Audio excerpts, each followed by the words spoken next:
Welcome to Amy's Bookshelf Reviews podcast. It is a spin-off of the website and book review site of Amy's Bookshelf Reviews.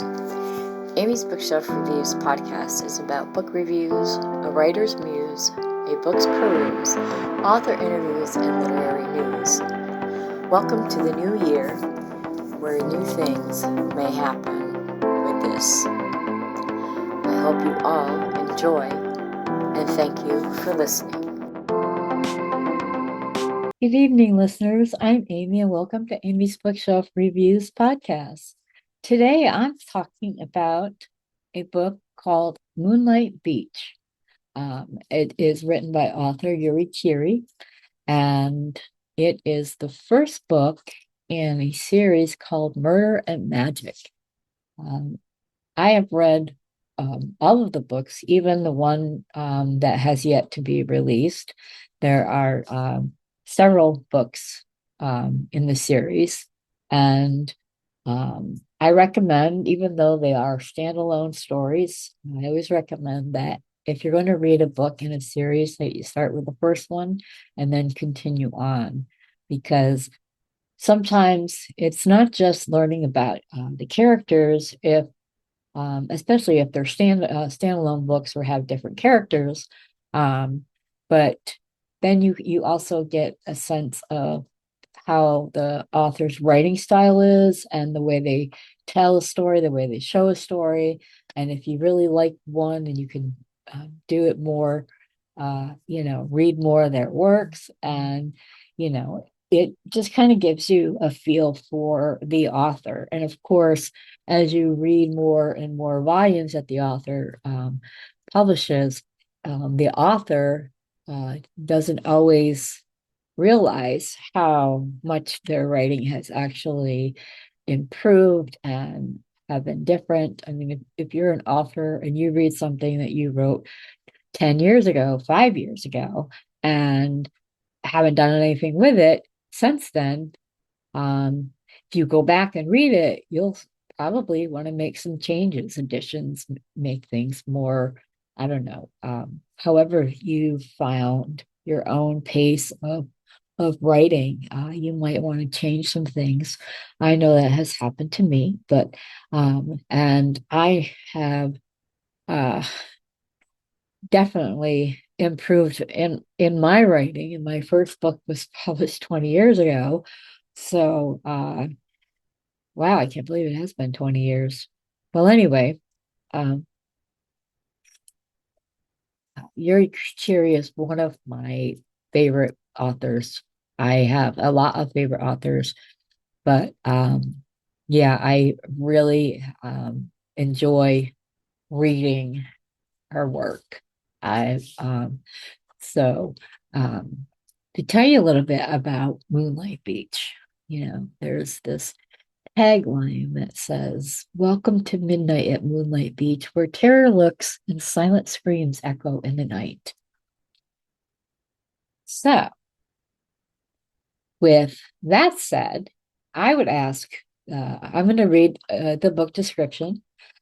And so, what is shattering the idyllic seaside community of Rancho, California?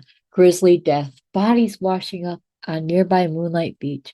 It's downright disconcerting to the privileged 1% living in their gated communities in one of SoCal's riskiest enclaves. Worse, they have no idea what or who is behind the slaughter. Is it sharks? Something supernatural? Greedy venture capitalists?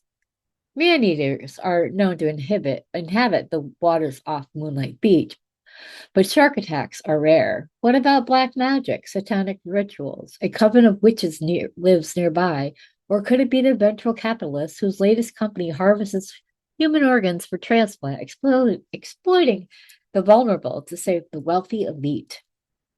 The violence shows no sign of ending. 2 more people are killed on a cliff overlooking the beach, and all of their organs are missing. This bloody terror isn't slowing down, it's accelerating. What the hell is going on? They better figure all this out before more people get butchered, or God forbid, Rancho's inflated property values plummet. So the author would tell me about their book, and that is kind of that's what the book description does. It's telling you what the book is about without giving a lot of things away. I like how Yurie is, creating these book descriptions, and she's asking questions. So it'll make you think, what is it? Is it this? Is it that? To just kind of give you an idea that it could be a number of things, or it could be just one thing, or a mix.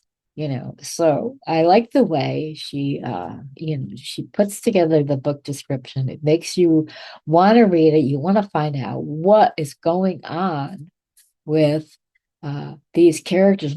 Why are people dying? And why is it only near like the rich people?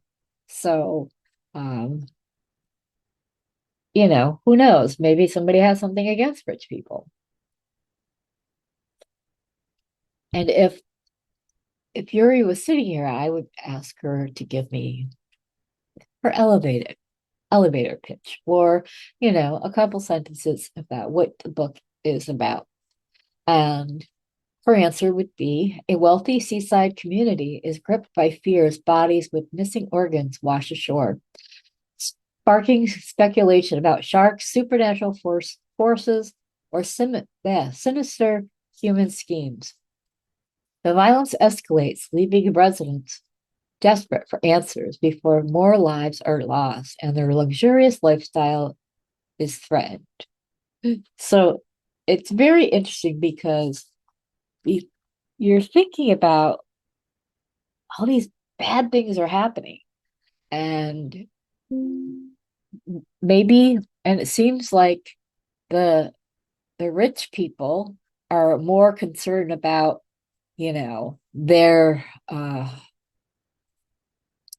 their property, and where they live and their lifestyle, than who are being killed. Why are they being killed? It when you're just getting the sense of what this means. It's about how a reader would perceive the book, and then also be, you think, wow, are people really like that? And then you're like, yes, they are. Sometimes they don't think bad things can't happen to them because they have money, they're rich. They can make anything go away because they're rich. So in stories like these, I find it really interesting that a lot of the authors can get down to human nature, and the way individuals are. I think people as a whole are great individuals as a whole, as individuals, and not part of a community. Just being themselves is something that is, you never know what a person is going to be. You don't know what that person is thinking. We can't read someone's mind. We can read their body language. We could, listen to them speak or not speak. We could see them cowering in a corner or being verbose out in public. And, so it's also about people, not just what is going on and how does it affect me, but what's going on and why is it going on? What's happening? So we'll dive a little bit more into that. So I'm going to read the first chapter of Moonlight Beach, Murder and Magic, and we'll see if that tantalizes you into wanting to read this story. It caught my eye when I first read it. Chapter 1, New Beginnings. Roy Vasquez parked his Cadillac convertible at the edge of the beach, got out, slammed the door shut, and walked towards the sound of the crashing surf. As he walked, he concentrated upon breathing in all the natural scents of salt water, seaweed, and the beach environment. Suddenly, he caught a scent of expensive perfume, and he looked around for the source. Roy smiled when he saw the young woman walking alone at the water's edge. How had she gotten there? His was the only car parked along the deserted coast road. Maybe she was alone. The large flat screen TV, excuse me, the large flat screen TV over the back of the bar at the Rancho California Inn was playing the early evening news, showing an attractive young newswoman standing in front of a rugged California beach with waves crashing on a rocky shore. This is Monica Jones, Channel 7 News at 5. We're continuing our coverage on the string of brutal murders plaguing our little community. Some people think that as many as 5 victims, all women, have been killed over the last 6 months by the same person who left another battered body on Moonlight Beach just last week. Like the others, there's been no progress with a recent victim, another young woman who's still unidentified. The scene of the TV screen quickly shifted from Monica's carefully made up face to a shot of something lying on a deserted beach covered by a sheet, and then it switched to a drawing of a young woman's face. Anyone with information about the victim.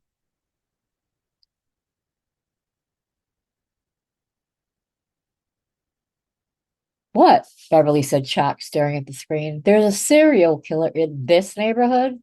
She put her drink down on the bar and stared at the man sitting next to her. He was a local she'd just met. I never heard about that. I thought it was safe here. Hey, Jose, the man shouted at the bartender, a slender young Latino. Turn that shit off. It's disturbing the lady. She's from back east and doesn't need to hear that crap. Everyone knows Monica is full of shit. Remember that alien abduction story? It went on for a whole week. Sorry, Mr. Goldman, the bartender said, glancing over the compact, tough-looking man with the short cropped, curly brown hair. He switched the TV off and looked back at Dickie Goldman and at the startled, attractive, dark-haired woman sitting next to Dickie. Okay now, or shall I put on some sports? I never watched the local news, Dickie said to the woman. He thought that her name was Beverly, but he wasn't sure. Monica always says such stupid shit. You would have gotten a kick out of her alien story. Hey, you okay, baby? Want another drink?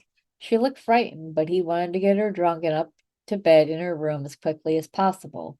I'm fine, Beverly said, wishing she'd never stopped at the bar after checking in.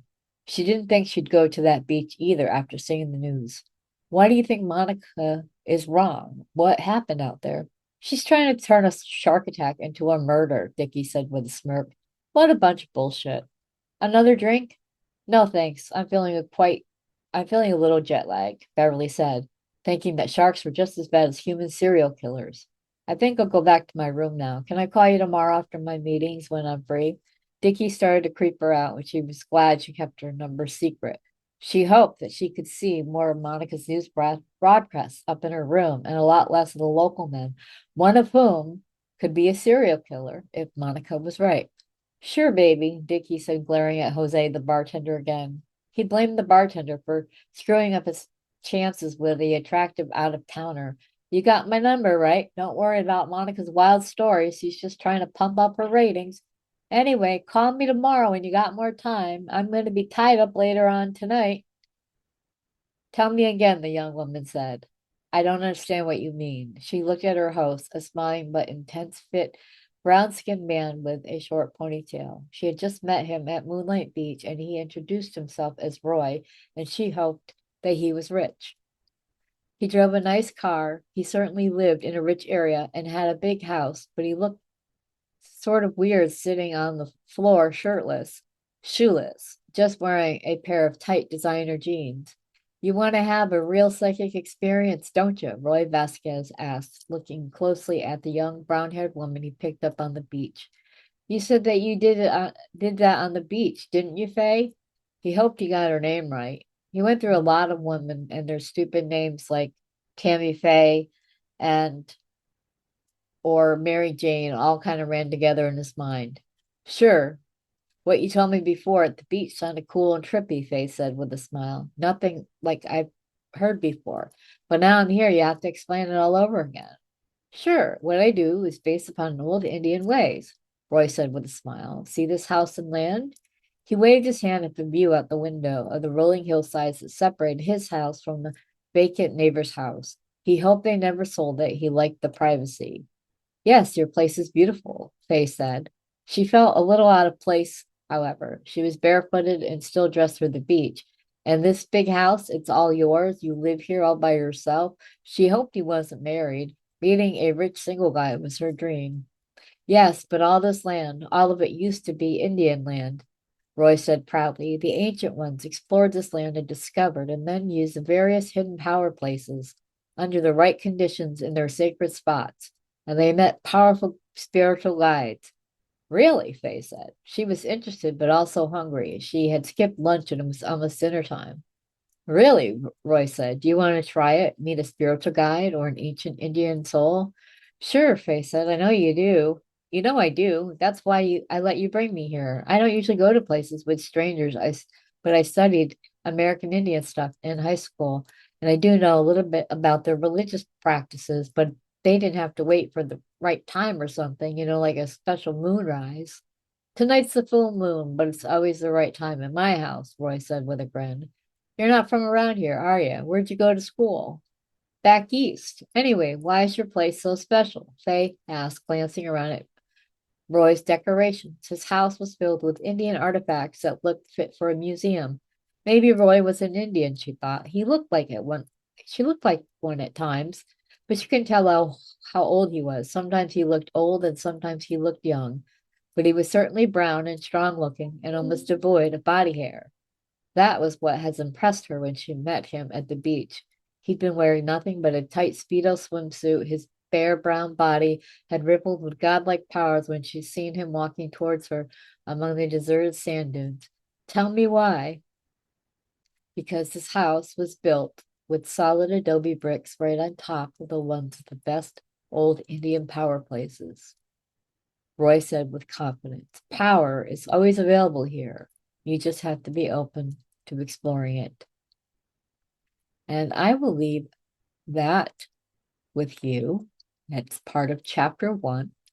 And it should intrigue you enough to want to pick up one of Yuri's books, especially Moonlight Beach. And I read this book and I reviewed it and posted it on uh, my review on Amazon and on my website.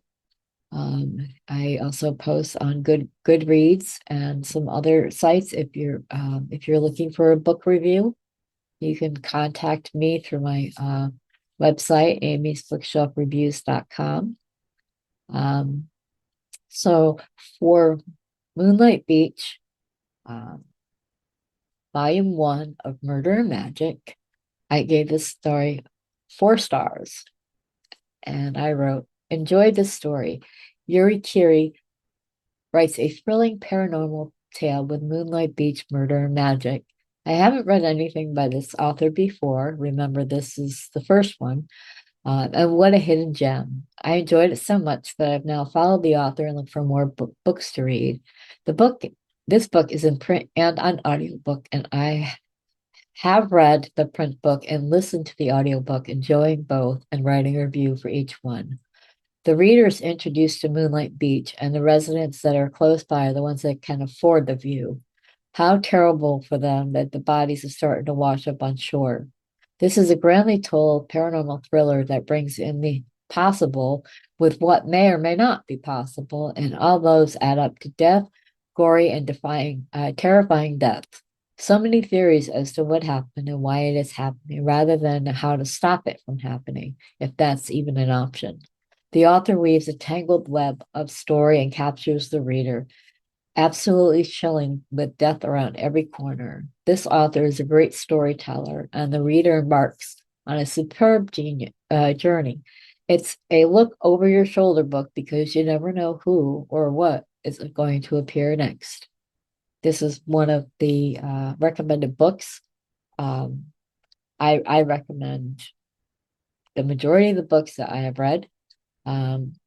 And I really liked this one, and it led me into reading the next books in the series.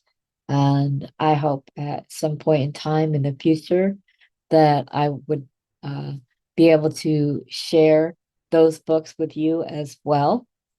So, um, in closing, I'm just going to say if you wish for you or your book to be on the show, um, go to amysbookshelfreviews.com/podcast and thank you for listening. And as always, be safe and be well. Thank you for listening to Amy's Bookshelf Reviews. If you are looking to be on the podcast or looking for a book review, you can go to amysbookshelfreviews.com and look for the appropriate navigational menu. Again, thank you all for listening and being a supporter of this podcast and of the Amy's Bookshelf Reviews professional reviewers of books and audiobooks. Thank you all. Be safe and be well. Hi everyone, my name is Toby LeBlanc. I want to share Soaked with you. It's a book set in the future, 50 years from now, when the Louisiana coast has moved halfway up the bottom of the state, and it will show you what happens to culture when the climate changes. Y'all come past a visit.